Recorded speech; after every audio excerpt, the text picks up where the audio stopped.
শাইখ সিরাজ করেছি কারণ ফরিদুর রেজা সাগর লিখেছেন এই ঘটনাটি ঘটিয়েছেন শাইখ সিরাজ। তবে শাইখ সিরাজকে প্রথম যখন আমরা একটি লিগ্যাল নোটিশ পাঠিয়েছি তিনি জানিয়েছেন যে বোর্ড এটাতে জড়িত। বিভিন্ন সময় ওনার কাছে এই শাইখ সিরাজের লোক বিভিন্ন ইনফরমেশন দিয়া চাঁদা দাবি করি আসিতেছে। করেছি স্বর্ণ কিশোরী সূর্য কিশোরদেরকে নিয়ে, তখন এই চ্যানেলটিতেই চ্যানেল আইতেই আমরা শুরু করেছিলাম এই যাত্রা 2012 সালে। 2018-তে এসে এই অনুষ্ঠানটি হঠাৎ বন্ধ করে দেয়া হয়। পরবর্তীতে আমি জানতে পারি ফরিদুর রেজা সাগরের লেখা সমকালে তিনি লিখেছেন শাইখ সিরাজ ঘটনাটি ঘটিয়েছেন। আমার অভিযোগ এই অনুষ্ঠানটি বাংলাদেশের যেই 2 কোটি কিশোর কিশোরী আছে তাদের প্রাণের অনুষ্ঠান। তারা এখানে ইনভেস্ট করেছে তাদের স্বপ্ন, তাদের শ্রম, তাদের মেধা, তাদের টাকা। এই অনুষ্ঠানটি বিনা বাক্যে, এটা ফরিদুর রেজা সাগরও বলেছেন, বন্ধ করে দেবার অধিকার কোনো মিডিয়ার নেই। সুতরাং আমার দাবি অনুষ্ঠানটি আবারও শুরু হবে একই চ্যানেলে এবং অন্যান্য চ্যানেলও যদি আমাদের সহযোগিতা করে।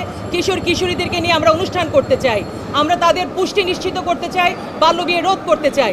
দ্বিতীয়ত সেই সঙ্গে সঙ্গে একজন মিডিয়া কর্মীকে যদি বিনা বাক্য ব্যয়ে কথোপকথন ছাড়া হঠাৎ করে তার বেতন বন্ধ করে দেওয়া হয় তাহলে তার রুচিতে আঘাত পড়ে। মামলার আসামি কাকে করেছে? শিয়া বাটার ও ভিটামিন ই সমৃদ্ধ Lily glam beauty soap. Lily, always beautiful. Shaikh Siraj করেছি কারণ ফরিদুর রেজা সাগর লিখেছেন এই ঘটনাটি ঘটিয়েছেন শাইখ সিরাজ।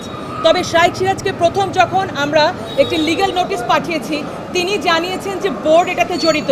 যেহেতু ফরিদুর রেজা সাগর বিদেশে ছিলেন, অসুস্থ ছিলেন দীর্ঘ সময়, তিনি এই বিষয়ে কিছু জানেন না বিধায় পরবর্তীতে তাকে অনুরোধ করলে তিনি বলেন বোর্ডে তিনি এটা প্লেস করতে পারছেন না।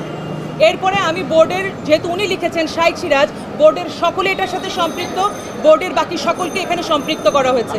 অর্থাৎ মামলাটি হয়েছে শাইখ সিরাজ অ্যান্ড গং। এই মামলাটি শুনে সন্তুষ্টি হয়ে সিআইডিতে তদন্তের এক আদেশ প্রদান করিয়াছে। আমরা এই রয়ের এজেন্টদের সমূলে উৎখাত করার জন্য মিডিয়াদের কাছে আমরা সহযোগিতা চাচ্ছি, কারণ বাংলাদেশে এইসব এজেন্ট থাকতে দেওয়া যাবে না।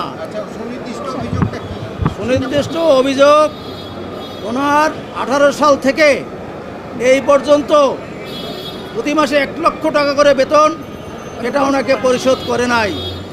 ওনার স্বর্ণ কিশোরী উনি চেয়ারম্যান, এটা অবৈধভাবে অন্যায়ভাবে বন্ধ করে দিয়ে ওনার কোটি কোটি টাকার ক্ষতি সাধন করেছে এবং স্বর্ণ কিশোরীদের আর স্বর্ণ কিশোর ওনারা করতে দেয় নাই।